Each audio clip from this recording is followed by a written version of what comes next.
Well, it's 2016 and this is our chance to drive the ProDrive built STI Subaru. Something we really dreamed about in 2011 when we started this project. And this car is very special. We've got not massive amounts more horsepower, but the chassis is based around a World Rally car. We're lighter than before, and the gearbox is a sequential type paddle shift gearbox, and we're probably running about 1,200 kilos. So on this lap we're just starting our warm-up. We've got probably about 3 miles to get the tyres up to temperature, like we did in 2014, and me get my head ready to go for the run. The conditions at the moment are very warm, probably a little bit too warm for optimum performance in the engine. And this is actually our second time lap around the circuit, which was done on the Monday of TT week. Every time you go out, you're actually changing the setup of the car and just developing, because there's nowhere like the Isle of Man to test.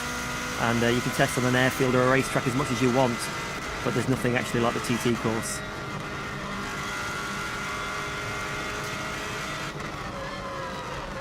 So we're getting quite close now to the last few bends. I'm just getting the feel again of the car.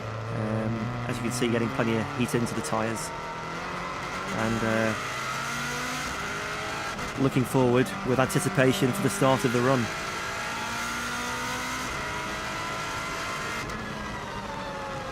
This part of the circuit is very slow now. We've got one tight hairpin right, and once we go around that, we're basically on our flying starting lap.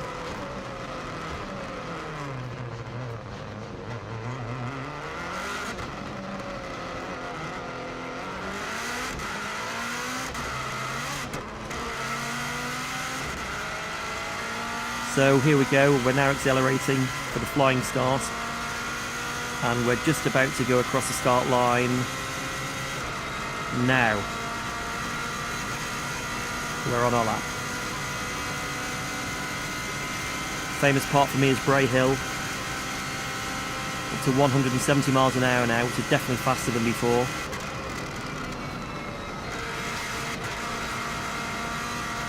And again, building confidence through that, and that dip on the side does move the car around quite a bit, so we can't take that flat yet.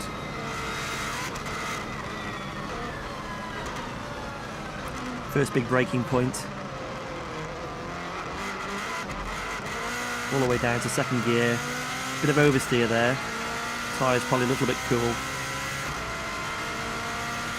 And one feature we've got for this car, which makes it a little bit more interesting, is we've got DRS like a Formula 1 car. Now you'll actually see when the red light comes on, that's when we're activating it. And the more confident I got with the car, the more I could actually use the DRS to give us more top speed and reduce the drag. Flat out now all the way to Union Mills. And this car was just a total pleasure to drive. You can carry a lot more corner speed. That's where we're getting our time. We're not actually going that much faster in terms of top speed, but we're getting to that top speed a lot faster.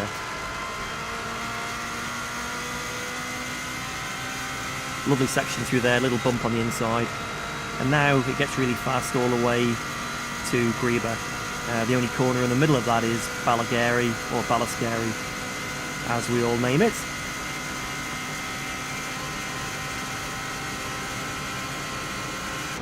So again, getting up to 170 quite quickly.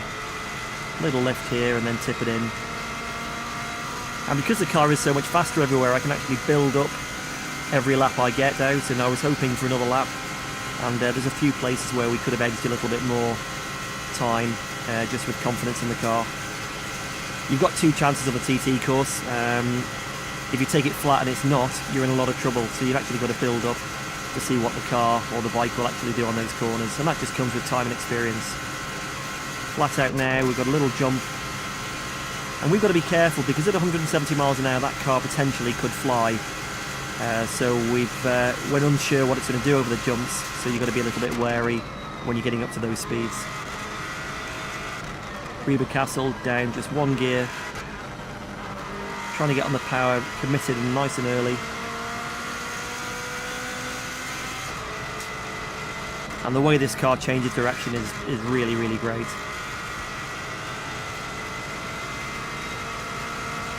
car sort of feels like part of me.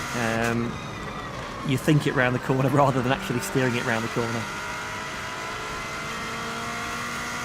And as you can hear, you can get and commit on the power quite quickly. We're very fast now, all the way to our next point, which is Ballacrane.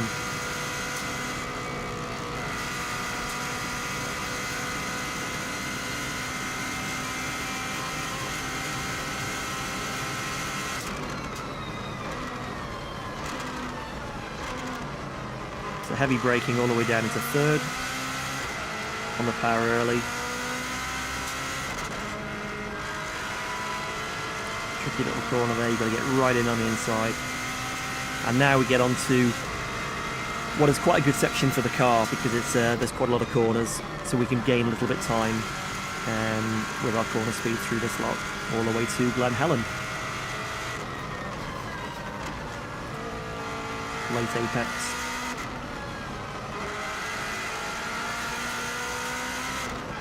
And one thing I've struggled with a little bit in 2014 was the gap between Gear 5 and Gear 6. The ratios and the engine power seem to really help this car, so I'm gaining a lot of time just in that upper end of the gearbox. I'm changing gear with the paddle on the right hand side, pull it back to go up the gears and push it away to go down, and it's a 6-speed gearbox with a very fast change.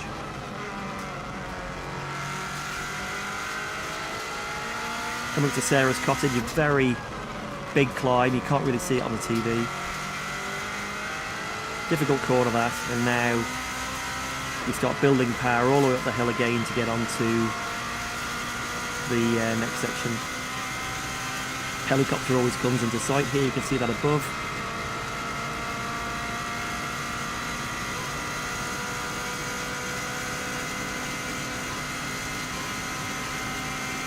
Quite a scary corner at the end, just tips it in right. There's a bump on the inside for us there. Just coming down now, got to be a little bit careful. We've got a flag being waved for loss of adhesion. There's been a bike off and hit the barrier on the right. So they've had the oil flags out. As you can see, the dust on the right and the bike still parked there.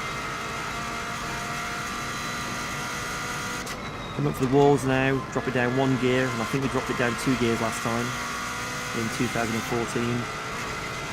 And now flat out all the way to the top of the Garrow. I really do like this section, and especially in this car.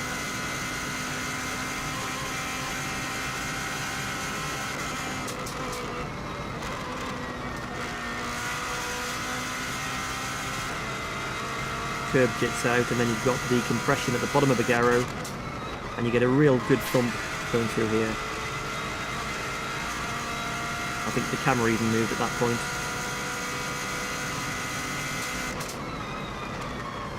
Tricky bend now, double apex right,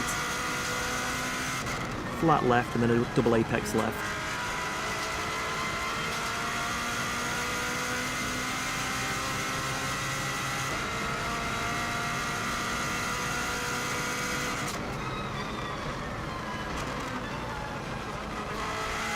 Now coming into Kurt Michael. Always great through here. And using the yellow lines, you can see the impression of speed you get with the proximity of the houses is really impressive. So I'm moving around quite a bit there. Look how close people are on the left. Got to get the car straight just before it goes over the jump. And now really fast all the way down to the famous jump at Ballaugh.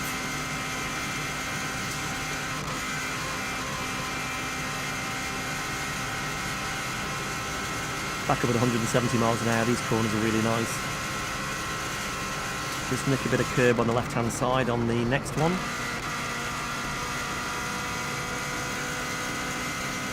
As you can hear from this car, it does sound amazing, and it's also revving quite a lot higher than the previous car. We're up to about 8,500 RPM, which is quite a lot for a turbo engine. And we can't jump it too high here because of the bodywork on the car.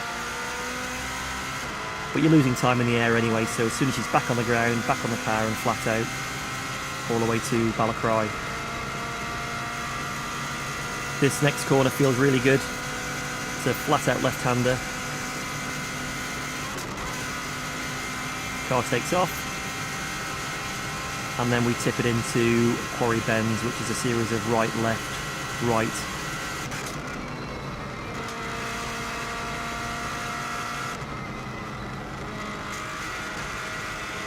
Car pulling quite good G there. Nice change of direction, and that's something this car does so much better than the production-based car as well.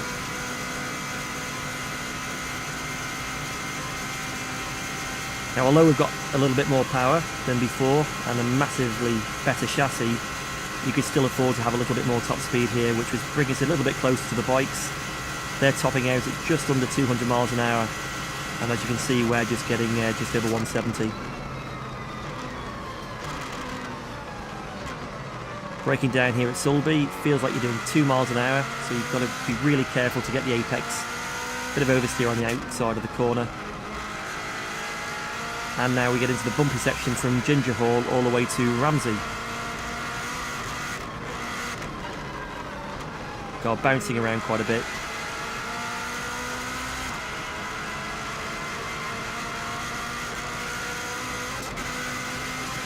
Bit of a kick on the bump there, that was quite nasty, and for the bikes they must have a hell of a hard time hanging on all the way through here.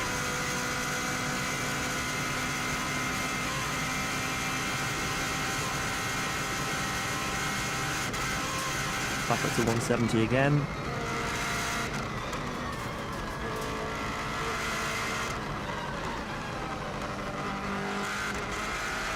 Chuck her into the left, bang on the power early.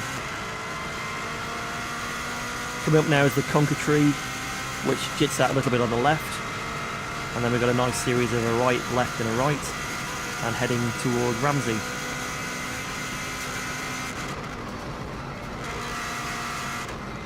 Car moving around a little bit there. Still good corner speed. This next corner's great, small jump, and then flat out straight into the next right-hander.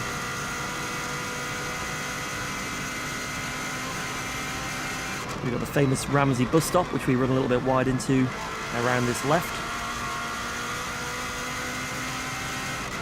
And then real hard braking all the way down into second gear for Ramsey Parliament Square.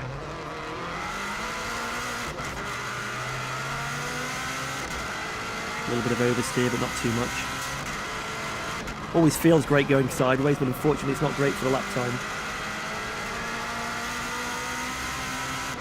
Now the climb starts. Got the curve on the inside.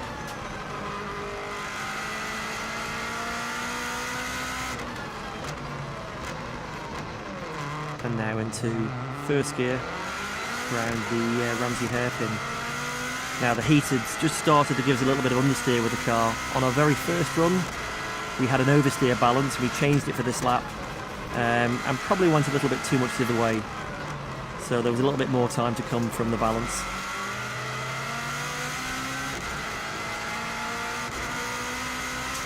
Really steep now, going all the way up to the gooseneck.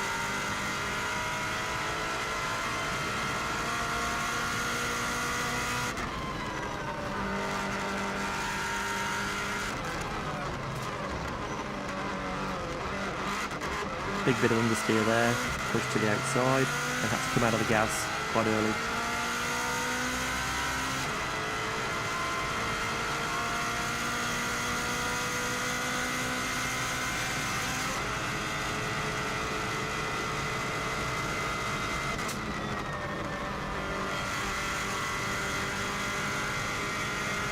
Now even climbing up the mountain, really happy with our speed, and that was definitely an area we could gain on the previous attempts. You can see how much quicker this car accelerates from the 120 right the way through to 170.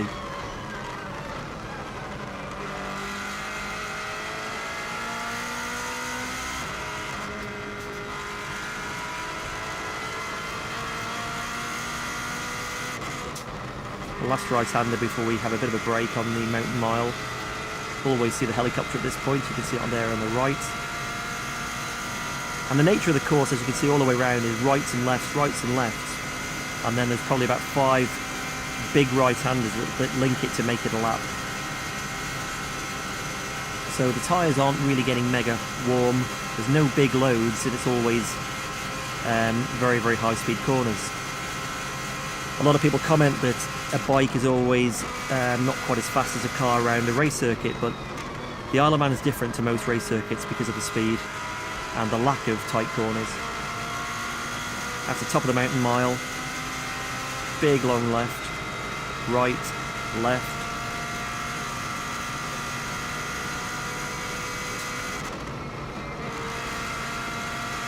And now we start dropping downhill a little bit towards our next sort of time point, which will be the bungalow. Big long right-hander. Had a little lift there. That's where Connor had his big accident a few years ago.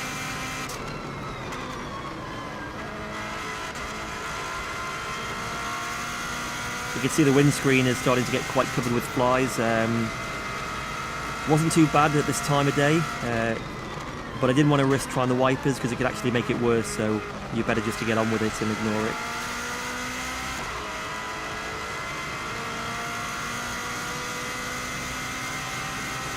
Had a great board up there, somebody showing P1.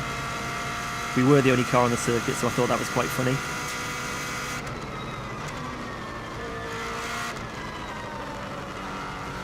Nasty left, don't really like that corner. And now we're heading all the way down for the last sort of sector of the lap.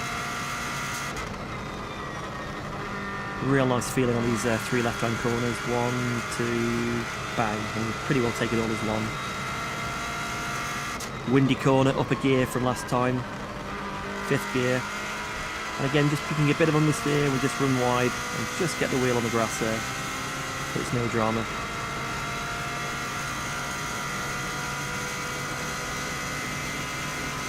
Very difficult to get the car pulled across to the right-hand side before the next left, because you're travelling so fast. That's 170, and you definitely don't want to get that one wrong.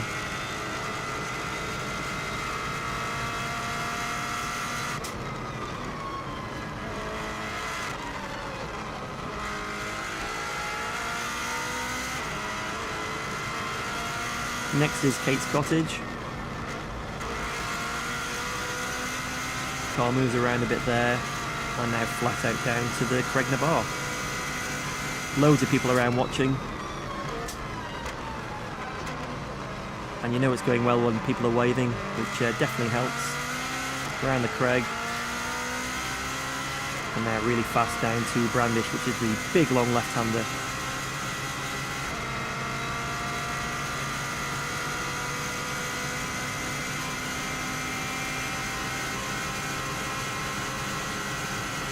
Getting back up at 170, 175 there.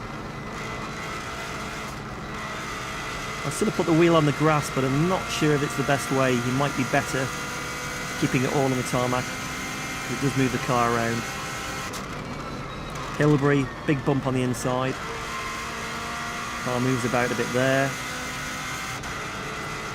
And now coming all the way around to signpost.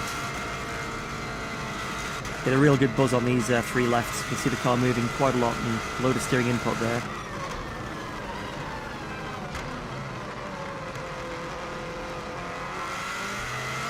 You can't mess up now. We've had quite a good lap. And I've got split times coming to me, and I know it's looking pretty good. And in all fairness, my last sector was probably my worst, so there was a bit more time to come out of that. Really hard to see the turn-in point. And got real tight right-hander, gives me a chance to give the handbrake a little pull.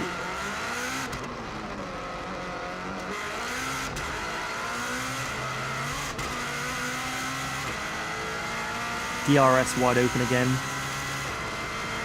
And here we go for the line.